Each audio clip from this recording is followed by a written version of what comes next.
বছরের দুটি দিন মুসলমানের জন্য, ঈদুল ফিতর ও ঈদুল আজহা। আরবদের মধ্যে উৎসবের দিন ছিল, সেখানে শিরিক ছিল, এখানে তাওহীদ আছে।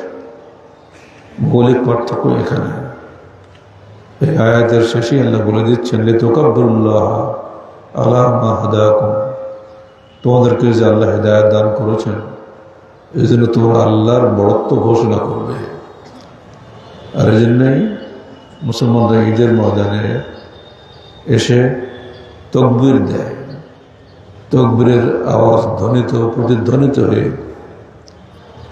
সারা বিশ্বে ছড়িয়ে পড়ে। আপনারা জানেন পৃথিবী প্রতি সেকেন্ডে 18 মাইল গতিবেগে ঘুরছে, আমরা বুঝতে পারছি না। ঠিক লাটিম যেভাবে ঘোরে, লাটিমের উপরে পিঁপড়া থাকলে সেটা বুঝতে পারে, সে মনে করে আমি বড় জায়গায় আছি, আমরা পৃথিবীতে আছি, ঘুরছে আমাদেরকে নিয়ে। এইখানে যে তাকবীর হলো নওয়াজা পড়ায়, এই তাকবীর প্রতি সেকেন্ডে 18 মাইল গতিবেগে অন্য জায়গায় চলে যাচ্ছে। সারা বিশ্বে এই তাকবীর ধ্বনি চলে যাচ্ছে। ঠিক অমনি করে আমাদের যেসব ভাইরা আজকে ঈদের সালাত আদায় করছেন, তারা ঠিক একইভাবে তাকবীর দিচ্ছেন। অতএব আমরা মূলত শিরকের বিরুদ্ধে তাওহীদের উত্থান হয়েছিল ইব্রাহিম আলাইহিসসালামের মাধ্যমে 4500 বছর পূর্বে। আর তখন তিনি ছিলেন একা। এখন আমরা তার উম্মত কোটি কোটি হয়ে গেছে সারা বিশ্বে।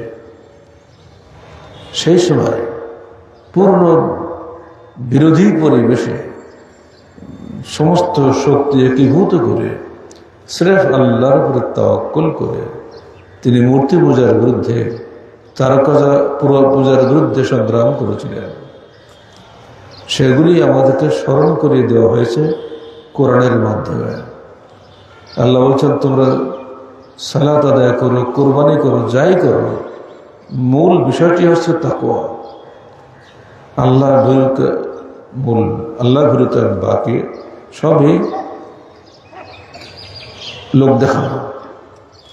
যার মধ্যে আল্লাহ ভীরুতা যত বেশি, তার ইবাদত তত বেশি কবুল হবে। আল্লাহ বলছেন, অবশ্যরিল মুহসিনিন, যারা তোমাদের মধ্যে সদাচরণশীল বান্দা তাদের জন্য জান্নাতের সুসংবাদ। সূরা হজ 37 আয়াত। গতকালকে হজ হয়ে গেছে, আরাফাতের ময়দান থেকে কালকে কুরবানি হয়েছে, আগের দিন আরাফা হয়েছে। তো আরাফাতের ময়দান থেকে আমাদের তাদের সঙ্গে প্রায় 24 মিনিট কথা হয়েছে, যেন মনে হলো আমরা সেখানেই বসে আছি। আমরা আরাফাত সিয়াম রেখেছিলাম, আমি তাদেরকে জানিয়ে দিলাম আপনারা আরাফার ময়দানে আছেন, আর আমরা আরাফাত সিয়াম রেখে আপনাদের সঙ্গে একাত্মতা ঘোষণা করছি। তারা খুব খুশি হলেন। আমার সালাম যদ্দূর ওনারা পেরেছেন পৌঁছে দিয়েছেন সবাইকে, সেই সাথে আপনাদেরও সালাম সেখানে চলে গেছে। আজকে শুরুতে একটা সুসংবাদ দিয়ে দিই। গাজাবাসীদের জন্য আপনারা যে টাকা পাঠান আমাদের ফান্ডে, আমরা এবারে তাদের কোরবানির জন্য 10 লক্ষ টাকা পাঠিয়েছিলাম। আলহামদুলিল্লাহ। কালকে রাত্রে আমার বড় ছেলে বলল যে ওরা সেই টাকা পেয়েছে। 2.5 লক্ষ টাকা দিয়ে একটা গরু কিনে নিজেরা প্রায় 200 লোকের মধ্যে বন্টন করেছে। আরও 7.5 লক্ষ টাকা এখনো আছে। ওরা সেগুলো তাদের বিকল্প সেগুলো বিতরণ করেছে নিজেদের মধ্যে, কারণ তাদের চোখে খাওয়া দাওয়া নাই। মানুষ যারা দেয় তাই খায়। তাদের কাপড় চোপড় কেনাকাটা বহুত খরচ আছে। দুনিয়া তো তাদের থেকে মুখ ফিরিয়ে নিয়েছে। আন্তর্জাতিক ইহুদি চক্রান্ত তাদের কাছকে চরমভাবে নির্যাতিত এবং নিপীড়িত জাতিতে পরিণত করেছে। আল্লাহ পাক তাদের ঈদ কবুল করুন। আল্লাহ পাক সঙ্গে সঙ্গে আমাদের দানও কবুল করুন। আপনারা তাদের জন্য দানের হাত খোলা রাখবেন। আজকে নগদ করে দিল্লি আমাদের ফরহাদের কাছে দিবেন, আর পরে যে চাইলে অফিস খুললে অফিসে দিয়ে আসবেন, রসিদ নেবেন। রসিদ ছাড়া কোনো টাকা কোথাও দেবেন না। মনে রাখবেন, সত্য প্রতিষ্ঠার জন্য বাধা আসা চারটা। আমরা বলি সকল বিধান বাতিল করো, ওহির বিধান কায়েম করো, বলছি না? এই ওহির বিধান প্রতিষ্ঠা করার জন্য যে বাধা আসে মূলত চারটা। এক হলো নিজের প্রবৃত্তি, দুই পিতামাতা ও পরিবার, তিন সমাজ এবং চার রাষ্ট্র। চারটা বাধাকে ডিঙিয়ে আপনাকে এটা সত্য প্রতিষ্ঠা করতে হয়। ধরুন আজকে আমাদের প্রধানমন্ত্রী, তিনি জন্মগত আহলে হাদিস, কিন্তু তিনি বগুড়ায় ঈদ পড়বেন না, যেহেতু এখন তিনি জাতীয় নেতা। তাকে পড়তে হবে ঢাকায় ঈদগাহে, তার ইমাম ৬ তাকবীরে ঈদ পড়াবেন। কিন্তু ৬ তাকবীর কি কোনো সহিহ হাদিসে আছে? যারা একটু হাদিস সম্পর্কে জ্ঞাত তা সবাই জানান যেটা ভুল ট্র্যাডিশন চলছে বাংলাদেশে। কিন্তু উনিও বাধ্য হবেন তাদের সঙ্গে ৬ তাকবীর দিয়ে সালাত আদায় করতে। দূর অতীতে হড়গ্রাম যখন আমরা ছিলাম, সেখানে আমি এই কথাটাই বলেছিলাম, দুঃখের বিষয় মুসলমানদের ঈদের দিন আজকে দুই দল মুসলমান এক হয়ে ঈদ পড়তে পারছে না, শুধুমাত্র ৬টা তাকবীরের কারণে। অথচ ৬ তাকবীরের কোনো সহিহ হাদিস নাই ১২ তাকবীর ছাড়া। এই কথাটা বলাতে আমাকে ওখান থেকে বহিষ্কার করার জন্য যে কি পরিকল্পনা চলেছিল, সেখানকার অভিজ্ঞ যারা এখন এখানে আসেন দু একজন, তারা বলতে পারবেন। তখন আমার ছেলেরা ছোট্ট, কঠিন অবস্থার মোকাবেলা করতে হয়েছে আমাকে মাত্র 28 দিন সময় দেওয়া হলো, আপনাকে এখান থেকে বেরিয়ে যেতে হবে। আহলে হাদিসরাই আলটিমেটাম দিয়ে দিল। কারণ ওখানকার আহলে হাদিসদের মধ্যে মহিলাদের যে ঈদগাহে নিয়ে যেতে হয়, আহলে হাদিস হওয়া সত্ত্বেও তারা জানে না, তাদের মধ্যে ট্র্যাডিশন ছিল না। আমরা যাওয়ার পরে প্রথম শুরু করলাম মাত্র 3 দিনের মধ্যে। এই যে অবস্থা আহলে জামাতের মধ্যে বিরাজ করছে, হিংসা, বিদ্বেষ, অজ্ঞতা, মূর্খতা, এটা থেকে আমাদেরকে দূরে থাকতে হবে। পবিত্র কোরআন ও সহিহ হাদিসের আলোকে জীবন গড়া ব্যতীত বাঁচার কোনো উপায় নাই, আখিরাত পাবেন না আপনারা। সেজন্য আমরা এদিকে কষ্ট করি এবং কোনো রকম অন্য কথায় কান না দিয়ে দেখবেন কোরআন এবং সহিহ হাদিসে কি বলা হচ্ছে। এবার আসুন আমরা দেখি এই 4টি বাধা সম্পর্কে আল্লাহ পাক কি বলছেন। এক, আল্লাহ বলছেন ওয়াইন্না মিন শিআতিহি লা ইব্রাহিম, নূহের দলভুক্ত ছিলেন ইব্রাহিম। ইয জাআ রাব্বাহু বিকলবিন সালিম, যখন তিনি তার পিতার নিকটে এলেন, আল্লাহর নিকটে এলেন বিশুদ্ধ অন্তরে। অর্থাৎ যাদের অন্তর বিশুদ্ধ নয় তারা কখনোই হিদায়াত পাবেন না। বিশুদ্ধ অন্তরে আপনাকে সালাত আদায় করতে হবে। কোন রকম মুনাফিকি যদি ভিতরে থাকে, হঠকারিতা যদি থাকে, আপনার সালাত কবুল হবে না। এই বিষয়টি সবার আগে বোঝার কথা। এর হচ্ছে দলীয় হিংসা। আজকের দেশ দলীয় শেষ শাসনের দেশ। দল যা বলে সবাই তাই করে। দল বড় নয়, ব্যক্তি বড় নয়, কোরআন এবং সহিহ হাদিস বড়। এই বিষয়টি আগে মনের মধ্যে নিয়ে আসতে হবে। ইব্রাহিম আলাইহিসসালামের মধ্যে এই বিষয়টি ছিল। তিনি আল্লাহর পক্ষ থেকে যে নির্দেশ আসে, তিনি সেইটা গ্রহণ করার জন্য তার অন্তরটাকে আল্লাহ প্রস্তুত করে রেখেছিলেন। এই বিশুদ্ধ অন্তর আগে নিজেদের মধ্যে সৃষ্টি করতে হবে। 2, পিতামাতা। যখন ইব্রাহিম তার বাপকে বলল, আব্বা আপনি সব করেন দেখি, আল্লাহ খালাকাকুম ওয়া মা তা'মালুন, নিজে হাতে আপনি মূর্তি বানাচ্ছেন। আপনারা জানেন ইব্রাহিম বাপ আজর ছিলেন রাষ্ট্রের শ্রেষ্ঠ গ্র্যান্ড মুফতি বলা যায় আমাদের ভাষায়, শ্রেষ্ঠ ধর্মনেতা। তো উনি এগুলো লিড দিতেন। তো ছেলে বলছে, আব্বা আপনি ওটা কি করেন? নিজে হাতে মূর্তি বানাচ্ছেন, আবার সেখানে যেয়ে পূজা দিচ্ছেন। অথচ আল্লাহ সব কিছুকে সৃষ্টি করেছেন, আপনার যাবতীয় কর্মকে সৃষ্টি করেছেন, আর আপনি কি করছেন এগুলা? তখন বাপ ধমক দিয়ে বলল, আরাগুন আনতা আলিহাতি ইয়া ইব্রাহিম লাইল্লাম তানতা লাআরজুমান্নাকা ওয়াহজুরনি মালিয়্যা, তুমি কি আমার উপাস্যদের পূজা করা থেকে বিরত রাখতে চাও? যদি তুমি বিরত না হও তাহলে আমি তোমার পাথর মেরে মাথা ফাটিয়ে দেব এবং তুমি দূর হও চিরদিনের মতো। সূরা মারিয়াম সব 46 আয়াত। বাপের কাছে তিনি পরিত্যক্ত হলেন। এবার তিনি সমাজের কাছে গেলেন যে সমাজে কি একটা লোক ভালো থাকবে না? লূত আলাইহিস সালাম বলেছিলেন আলাইহিসসালাম রাজুলুর রশীদ, তোমাদের মধ্যে কি একটা লোক ভালো নেই? তিনি তার কওমের কাছে বাপ চাচা যারা ছিলেন সবার কাছে গিয়ে বললেন, আল্লাহ বলছেন তুমি শুনিয়ে দাও তাদের কাছে ইব্রাহিমের খবর।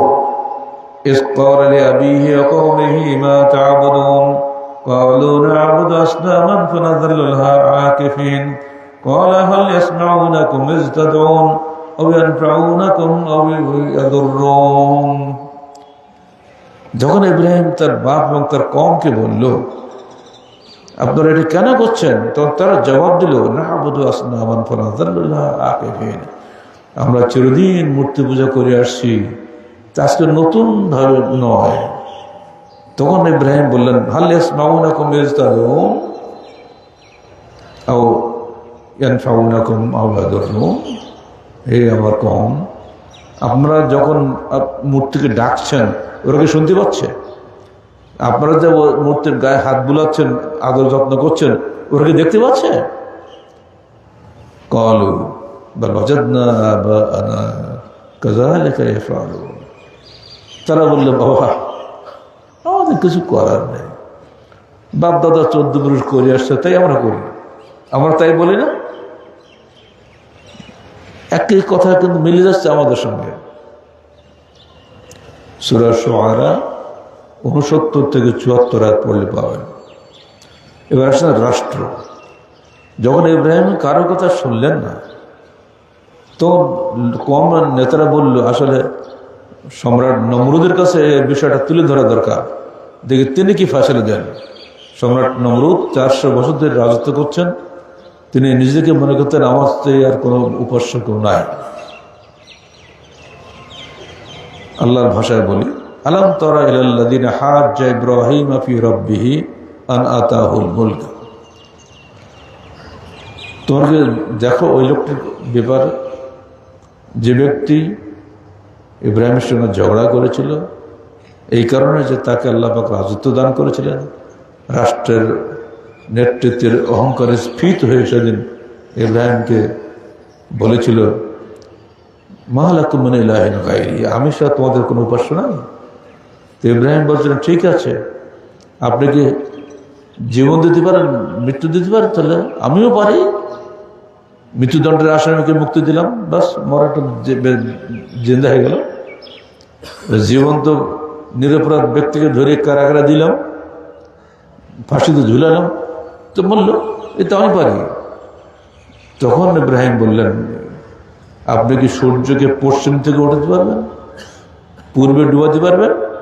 বহিতুল্লাযী কাফার, তখন কাফের হতবুদ্ধি হয়ে তাই এটা তো পারবো না, এটা না হবে কিন্তু ওটা তো পারবো না। যখন মানুষ কোনো উত্তর পায় না তখন মানুষ অহংকারে স্ফীত হয়ে যায়। যুক্তি যেখানে অচল, যষ্টি সেখানে সচল। সেটাই হলো, সে বলল কি হাররিকুহু ওয়ানসুরু আলিহাতাকুম ইন কুনতুম ফাইলিন, ওকে জীবন্ত পুড়িয়ে মারো। তার জন্য বিরাট অগ্নিকুণ্ড তৈরি করা হলো এবং জীবন্ত ইব্রাহিমকে জ্বলন্ত অগ্নিকুণ্ডে নিক্ষেপ করা হলো। ধর্মের দোহাই দিল অনসুরু আলিহাতাকুম ইন কুনতুম ফাইলিন, তোমরা তোমাদের উপাস্যদের সাহায্য করো। ইব্রাহিম সব উপাস্য বাদ দিচ্ছে, ওই একাই বলছে এক আল্লাহর উপাসনা করো, এক আল্লাহর পূজা করো। অথচ যদি তোমরা তোমাদের দেবদেবীদেরকে সাহায্য করতে চাও তাহলে তোমরা ইব্রাহিমকে ঠেকাও। সমস্ত লোক সরকারের পক্ষে চলে গেল। ক্বালা ইয়া নারু কুনি বারদাও ওয়া সালামান আলা ইব্রাহিম, আল্লাহর হুকুম দিলেন এই আগুন ঠান্ডা হয়ে যাও, শান্তিদায়ক হও আমার ইব্রাহিমের উপরে। ইব্রাহিমের স্রষ্টাকে আল্লাহ। আগুনের স্রষ্টাকে আল্লাহর হুকুম আগুন শুনতে বাধ্য, সেদিনও বাধ্য ছিল, আজও শুনতে বাধ্য হবে। ইব্রাহিমী ঈমান আমাদের মধ্যে ফিরে আসে, আজও শুনতে বাধ্য হবে।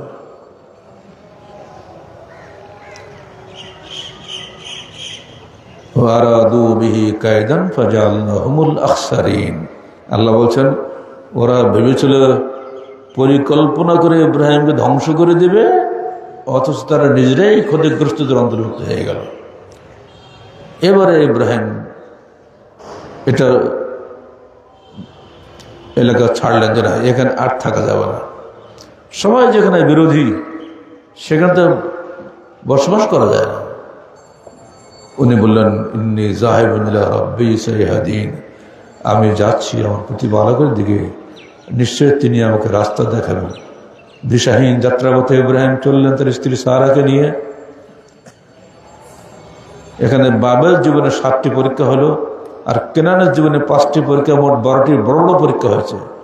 একটা মৌলিক মারাত্মক পরীক্ষা হয়ে গেল কেনান থেকে মিশরে যাওয়ার পথে তার স্ত্রী সারাকে অপহরণ করলো সম্রাট ফেরাউন। ফেরাউন কিন্তু একটা গোষ্ঠীর নাম, ফেরাউন কোনো একজন ব্যক্তির নাম না। মুসার ফেরাউন যিনি, এখানে যিনি ছিলেন ইব্রাহিমের ফেরাউন, এ লোক, তার সে ছিল একটা বাজে লোক, মেয়েদের অপহরণ করে সে ধর্ষণ করত। তো তাকে হযরত ইব্রাহিমের সঙ্গে তার স্ত্রী সারা ছিলেন। সারার বয়স তখন 86 বছর, ইব্রাহিমের বয়স তখন 99 বছর, বুড়ো মানুষরা, কিন্তু খুব সুন্দরী ছিলেন, নিঃসন্তান ছিলেন। তাকে অপহরণ করল। তখন ইব্রাহিম আল্লাহকে দোয়া করল, আল্লাহ তুমি আমার স্ত্রীর ইজ্জত রক্ষা করো। আর স্ত্রী সারা দোয়া করলেন, আল্লাহুম্মা লা তুসাল্লিত আলাইয়া হাযাল কাফির, আল্লাহ তুমি আমার উপরে এই কাফেরকে বিজয়ী করো না। রাওয়াহুল বুখারী। সঙ্গে সঙ্গে আল্লাহ পাক তার দোয়া কবুল করলেন এবং 3বার গিয়েছে তার দিকে এগিয়ে, 3বার এসে প্যারালাইজড হয়ে পড়ে গেছে। বলেন সুবহানাল্লাহ। আল্লাহ একদম বাস্তবে বুখারী শরীফের হাদিস। 3বার এগিয়েছে, 3বারই পড়ে গেছে। তখন সে দেখলো এই কি একটু শয়তান মহিলাকে নিয়ে এসছো আমার কাছে, সবাইকে বিদায় করে যেখানে ছিল সেখানে দিয়ে আসো, সঙ্গে একটা পুরস্কার স্বরূপ তার সেবা করার জন্য একজন দাসীকে দিয়ে দিল। এই দাসী হলেন হাজেরা। সারা বললেন আমার দাসীর দরকার নেই, স্বামীকে তিনি ওটা অফার করলেন। এই দাসীর গর্ভে হলেন ইসমাইল আলাইহিস সালাম। পরবর্তীতে ফেরেশতা এসে সারাকে বললেন, আল্লাহ পাক আপনাকেও সুসংবাদ দিয়েছেন, আপনাকে আল্লাহ সন্তান দিবেন। সারা বলছে আমি তো বন্ধা, আমার স্বামীর বিরুদ্ধ, কি করে আমাদের সন্তান হবে? আল্লাহ বলছেন কাযালিক, ওইভাবেই হবে। তোমার কি আল্লাহর বিশ্বাস করো না? হ্যাঁ করি। সাক্ষাৎ ওয়াজাহা, তখন সারা মুখ চাপড়ে বললো, হায় আল্লাহ আমার সন্তান হবে? হ্যাঁ, সেই সন্তান হলো ইসহাক। আল্লাহ পাক বলে শুধু ইসহাক নাও, ইসহাকের পরে তার ছেলে হবে ইয়াকুব। সে ইসহাকের বংশে ইয়াকুব, ইয়াকুবের অন্য নাম ইসরাইল। বনী ইসরাইলের বংশ সারা বিশ্বে লক্ষ লক্ষ নবী জন্মগ্রহণ করলেন। আর ইসমাইলের বংশে মাত্র একজন নবী এলেন, আখির নবী মুহাম্মদ রাসূলুল্লাহ সাল্লাল্লাহু আলাইহি ওয়াসাল্লাম। ইসমাইল যেহেতু বৈমাত্রেও, আর এই বৈমাত্র হিংসা তখন ছিল, আজ পর্যন্ত চলছে। ইহুদি নাসারা ধর্মীয় সম্প্রদায়, তারা মুসলমানদেরকে কখনো বরদাস্ত করতে পারে না, কারণ এদের নবী হলেন মুহাম্মদ, যিনি ইসমাইলের বংশে এসেছিলেন। তাদের ধারণা ছিল উনি ইসহাকের বংশে আসবেন, কিন্তু তা তো হয় না। আল্লাহর ইচ্ছা তো আল্লাহ ইয়াখতাসু বিরহমাতিহি মান ইয়াশা, আল্লাহ কোথায় কোন রহমত খাস করবে এটা তার ইচ্ছা। এখানে আপনাদের ভোটাভুটি কোনো ব্যাপার নাই।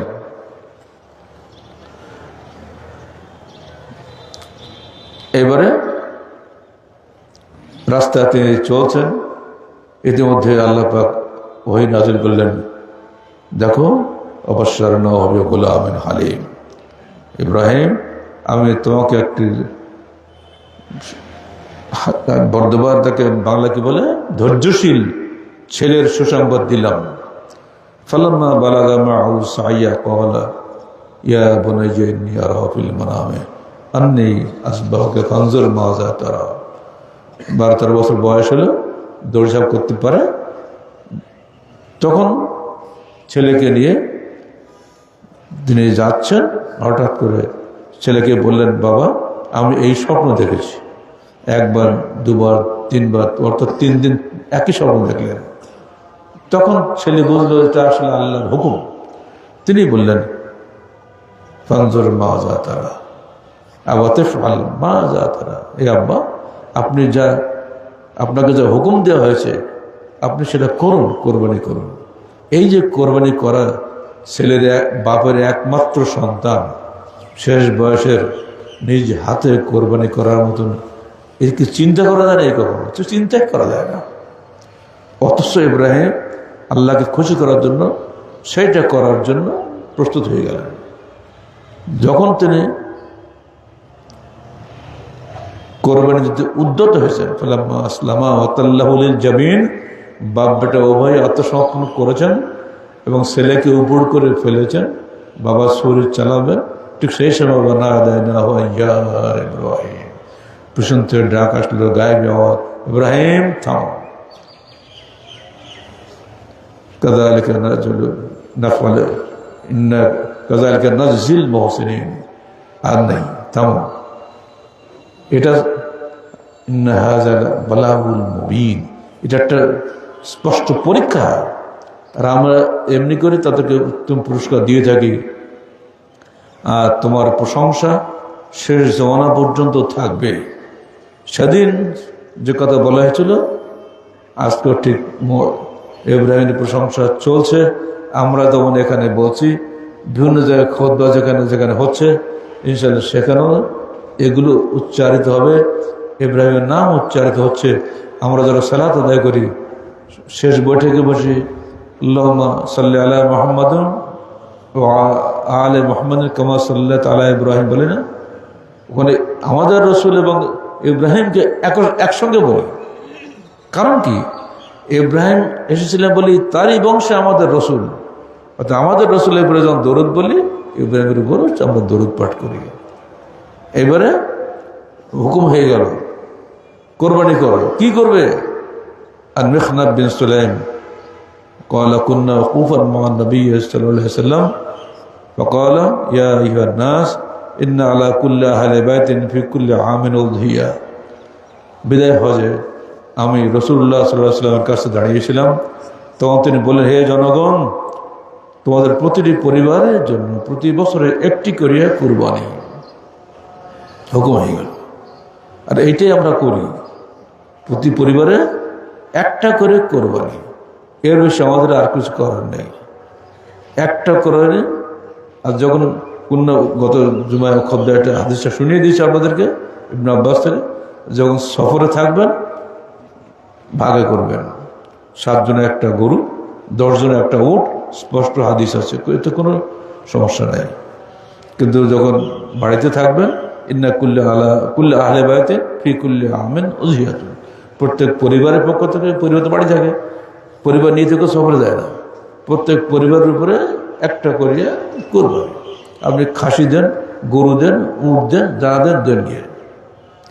যদি গোস্ত খাওয়ার শখ থাকে, গত বলেছিলেন তো আমার একটু দিয়ে, তো ঈদের পরে জবাই করেন, গোস্ত খাওয়ার নিয়ত করি, যত বড় পালন করেন, কিন্তু এগুলো করবে না। কোরবানের জন্য আলহামদুলিল্লাহ আমরা হায়নে আকরানায়নে হাদিসে সব রয়েছে। আল্লাহ রাসূল দিয়েছেন, কখনো একটা বকরি দিয়েছেন, কখনো একটা খাসি দিয়েছেন, কখনো মওজু আইনে 2টা খাসি দিয়েছেন, এবং অত্যন্ত সুন্দর চেহারা দেখতে। এগুলো আপনারা করার চেষ্টা করবেন।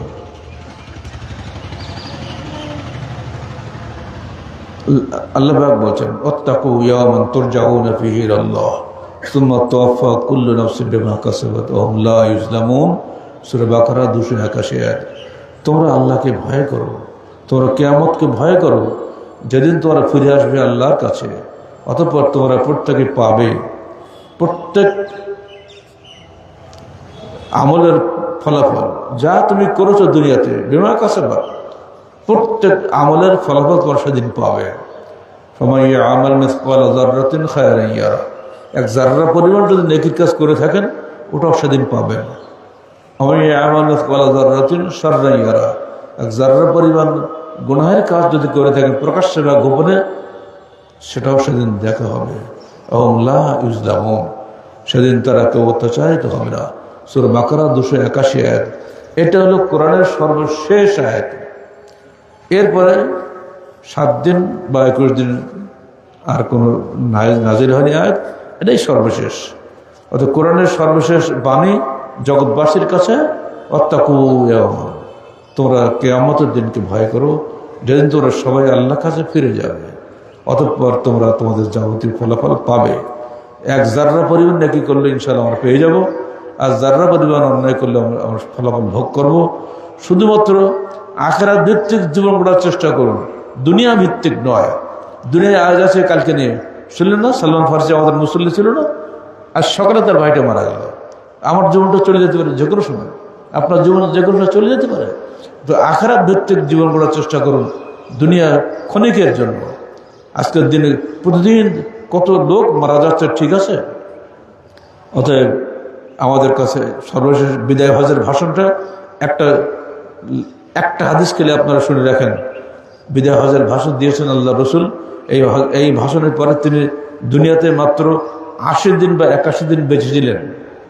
তিনি বলছেন, ইয়া আইয়ুহান নাস ইন্না রাব্বাকুম ওয়াহিদ ওয়া ইন্না আবাকুম ওয়াহিদ, হে জনগণ, তোমাদের প্রতিপালক মাত্র একজন এবং তোমাদের পিতা মাত্র একজন। কে? আদম না? পিতা একজন না আমাদের? ইব্রাহিম তো আবুল আম্বিয়া, নবীদের পিতা, আর আদম হচ্ছে মানুষের পিতা, মানব জাতির পিতা। আলা লা ফাদলা লি আরাবিয়্যিন আলা আজামিয়্যিন ওয়ালা লি আজামিয়্যিন আলা আরাবিয়্যিন ওয়ালা লি আহমারা আলা আসওয়াদা ওয়ালা লি আসওয়াদা আলা আহমারা ইল্লা বিত্তাকওয়া। আরবের উপরে অনরবের কোনো প্রাধান্য নেই, অনরবের উপরে আরবের কোনো প্রাধান্য নেই, লালের উপরে কালোর কোনো প্রাধান্য নেই, কালোর উপরে লালের কোনো প্রাধান্য নেই, ইল্লা বিত্তাকওয়া, তাকওয়া ব্যতীত। ইন্না আকরামাকুম ইনদাল্লাহি আতকাকুম, নিশ্চয়ই তোমাদের মধ্যে সবচেয়ে সম্মানিত সেই আল্লাহর নিকটে যে তোমাদের মধ্যে সবচেয়ে বেশি আল্লাহ ভীরু। যে আপনারা বসে আছেন, কত রং বেরঙের মানুষ আমার সামনে বসে আছেন, কেউ কালো, কেউ সাদা, কেউ প্রতিবন্ধী, কত রকম দেখতে পাচ্ছেন।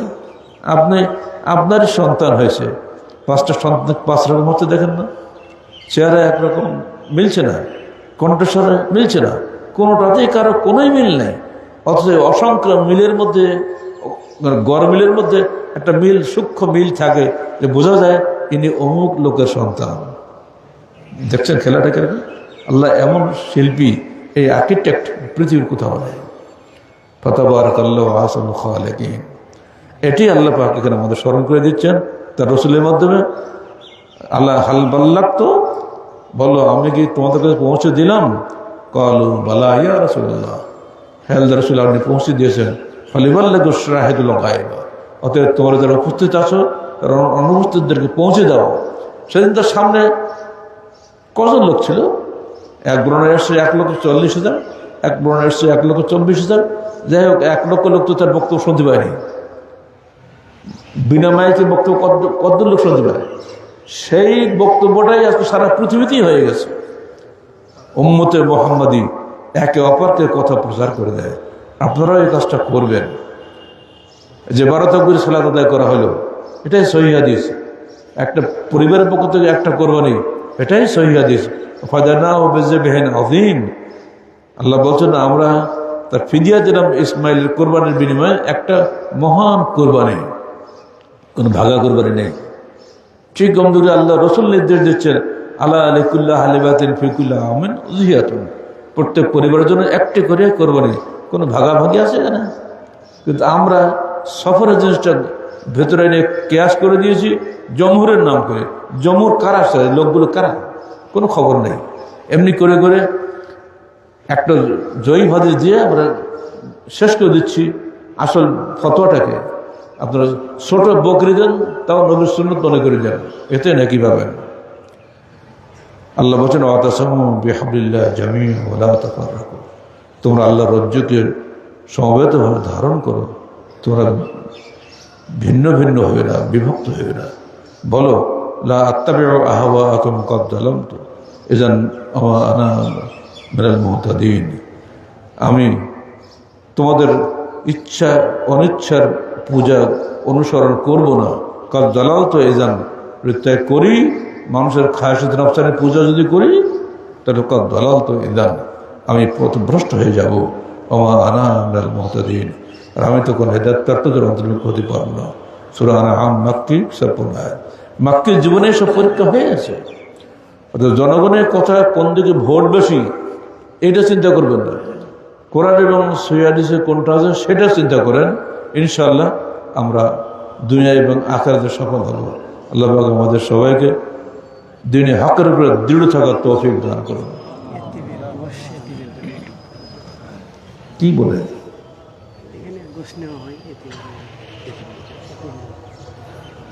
এটা বলার দরকার আছে? এতিমখানা দেখছেন, আপনারা গোশ দেন তো, একটা হওয়া কাছে না, যেটা 3 ভাগ করতে হবে না, একটা নিজে খাবেন, একটা প্রতিবেশীদের খাওয়াবেন, যারা কোরবানি করেনি করেছে তার দেওয়া লাগবে না। একটা ফকির বিস্কিটটা আছে না একটা, তো এখানে আপনার এতিমখানা নেই আমার কাছে, এ কি ভালো লাগে? ও মনে করে দিচ্ছে আমাকে। তা আপনারা তো দেখতেই পাচ্ছেন এতিমখানা, ওই যে 6 তলা বিল্ডিং দেখছেন না, আপনাদের টাকা দিয়ে 6 তলা বিল্ডিং হয়ে গেছে। আর সঙ্গে সঙ্গে গাজাবাসীর কথা মনে রাখবেন, তারা বড় এতিম পৃথিবীতে, একটা নির্যাতিত একটা দেশ হলো ফিলিস্তিন, আর আমরা বাংলাদেশের লোকেরা কাঁটাতারে বেড়ায় ঘেরাও হয়ে গেছি। আমরা এক ধরনের বিরাট জেলখানায় পরিণত হয়ে গেছি। দুর্ভাগ্য আমাদের।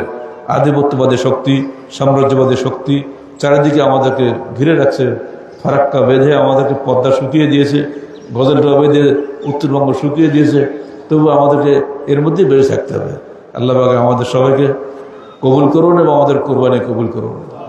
আল্লাহু আকবার, আল্লাহু আকবার, লা ইলাহা ইল্লাল্লাহ, আল্লাহু আকবার, আল্লাহু আকবার, ওয়ালিল্লাহিল হামদ। আল্লাহু আকবার কাবীরা, আলহামদুলিল্লাহি কাসীরা, ওয়া সুবহানাল্লাহি বুকরাতান ওয়া আসীলা। সুবহান রাব্বিকা রাব্বিল ইজ্জাতি আম্মা ইয়াসিফুন, ওয়া সালামুন আলাল মুরসালিন, আলহামদুলিল্লাহি রাব্বিল আলামিন।